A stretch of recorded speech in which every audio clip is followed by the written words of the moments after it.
안녕하십니까. 이슈라디오입니다. 이재명 더불어민주당 대표의 체포 동의안 관련하여 국회의 회기 기간을 피해 7월 말부터 8월 중순 사이에 이재명에 대한 체포영장을 발부할 것이라는 뉴스가 나오고 있습니다. 국회의 회의 기간이면 국회의원에 대한 체포영장을 집행하기 위해서는 국회의원 과반수 이상의 동의를 받아야 하는데 국회 회기가 아닌 경우 국회의원들의 동의가 필요하지 않기 때문이라 이해됩니다. 자, 이재명이 국회의원이라는 신분을 방패 삼아 체포당하지 않도록 하는 전략에 대응해서 검찰에서는 국회 회기를 피해 체포영장을 집행하겠다는 전략을 사용하는 뜻이라 할 수 있겠습니다. 과연 이재명에 대한 체포, 국회 회기가 아닌 기간을 이용해야 할까요? 이에 대한 개인 생각을 말씀드려 보도록 하겠습니다. 저는 검찰의 계획에 반대합니다. 이재명은 도살장에 끌려가는 소처럼 감옥에 끌려가야 하기 때문입니다. 정식으로 한동훈 장관이 국회에 출석해서 이재명을 왜 체포해야 하는지, 어떤 혐의가 있는지 소상하게 이야기하고 국회의원들이 투표를 해서 이재명을 잡아갈지를 결정하는 모습을 온 국민이 볼 수 있어야 합니다.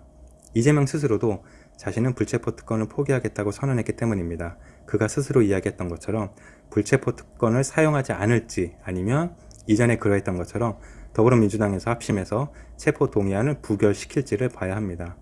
만일 검찰에서 국회 회기 기간이 아닌 이재명이 무방비 상태일 때를 이용해서 체포영장을 집행한다면 이는 이재명에게 면죄부를 줄 수도 있습니다. 뭐가 두려워서 국회 회기를 피한 것이냐, 검찰의 강압수사가 민주주의를 파괴한다는 비판의 여지를 줄 수도 있다는 뜻입니다.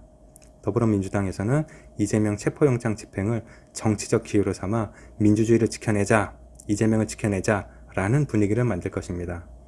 지금 더불어민주당에 있는 반 이재명 계열의 국회의원들 역시 국회의원의 투표를 거치지 않은 이재명 체포에 대해서는 반대, 우려를 나타낼 가능성도 있습니다. 일반 국민들이 보기에도 이재명이 억지로 끌려가는 모양새가 잡히면 동정론이 일어날지도 모릅니다. 그렇게 되면 이재명은 마땅히 죄를 지어 벌을 받는 것이 아닌 정권에 의해 탄압당하는 의인으로 묘사될 가능성이 있습니다.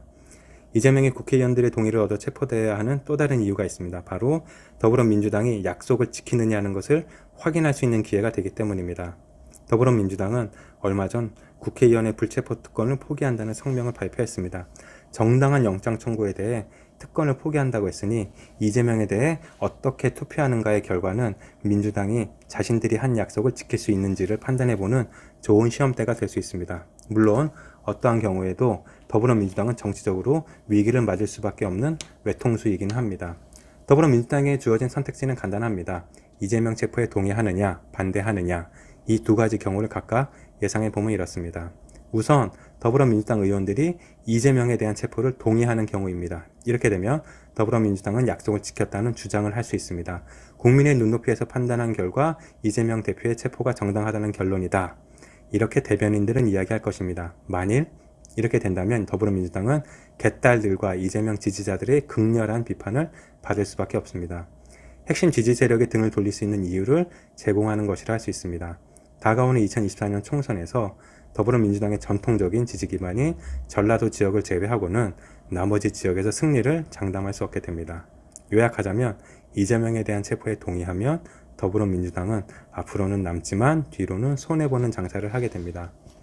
반대의 경우를 보겠습니다. 이재명에 대한 체포를 거부하는 경우입니다. 더불어민주당은 이재명에 대한 체포를 거부하는 순간 그나마 남아있던 중도 세력의 지지를 모두 잃을 가능성이 높습니다. 자신들이 한 말도 제대로 지키지 않고 또 이재명 반탄하는 거냐 하는 실망감을 주기 때문입니다. 이재명의 극렬 지지 세력인 개딸 빼고는 모두가 더불어민주당에 실망할 것이고 이는 역시 2024년 총선의 초대형 악재로 작용할 것입니다. 여기서 더 나아가 당이 쪼개질 가능성도 있습니다. 이재명 의원 당선되기 힘들다고 느끼는 민주당 의원들이 이낙연을 중심으로 전라도 기반의 새로운 민주정당을 세울 수도 있습니다. 지금 반 이재명계 의원들의 속마음은 이재명이 체포되면 더불어민주당 내에서 권력을 잡아 이재명계를 다 숙청하려는 계획입니다. 이재명과 이낙연은 더불어민주당에서 함께 공존하기 어렵기 때문입니다. 이낙연은 슬슬 이재명이 체포될 타이밍에 맞춰 귀국하여 더불어민주당의 당권을 손에 쥐려는 중입니다. 이재명 역시 이를 모를 리 없습니다. 최근 이재명과 이낙연의 회동이 자꾸 불발되고 미뤄지는 것은 이러한 이유입니다. 둘 중 하나는 죽어야 하는 상황인데 어떻게 둘이 밥을 먹고 같이 술 한잔을 할 수 있겠습니까? 다시 이재명의 체포로 이야기를 돌려보겠습니다. 더불어민주당 입장에서 보면 이재명이 국회 회기가 아닌 동안 검찰의 기습적인 영장 집행으로 체포되는 것이 가장 좋은 시나리오입니다. 검찰 공화국의 프레임을 그대로 유지하면서 지지자들의 이탈 없이 총선을 치를 수 있기 때문입니다. 반면 더불어민주당과 이재명에게 최악의 상황은 한동훈 법무부 장관이 국회에 와서 설득력 있게 체포 이유를 설명한 다음 국회의원들의 투표를 통해 이재명이 잡혀가는 것입니다. 결과는 정해져 있습니다. 이재명은 결국 감옥에 가서 비참한 최후를 맞이한다는 것인데요. 다만 고려할 것은 그 과정을 어떻게 설계하는가에 대한 것일 겁니다. 한간에 나오는 이야기처럼 도둑질하듯 이재명에 대한 체포영장을 집행하는 일이 없으면 좋겠습니다. 슬슬 이재명에게 운명의 시간이 다가오고 있습니다. 이재명의 비참한 결말에 대해 누구도 동정심을 가지지 않도록 국회의원의 동의를 얻어 체포영장을 집행하기를 바라는 마음입니다. 그래서 누구도 이재명을 동정하거나 이재명에 대한 구명운동을 할 엄두가 나지 않으면 좋겠습니다. 여기에 더해 국적이 과연 대한민국인지 의심스러운 개딸들 역시 구심점을 잃고 이리저리 흩어지면 좋겠습니다. 이번엔 여기까지입니다. 감사합니다.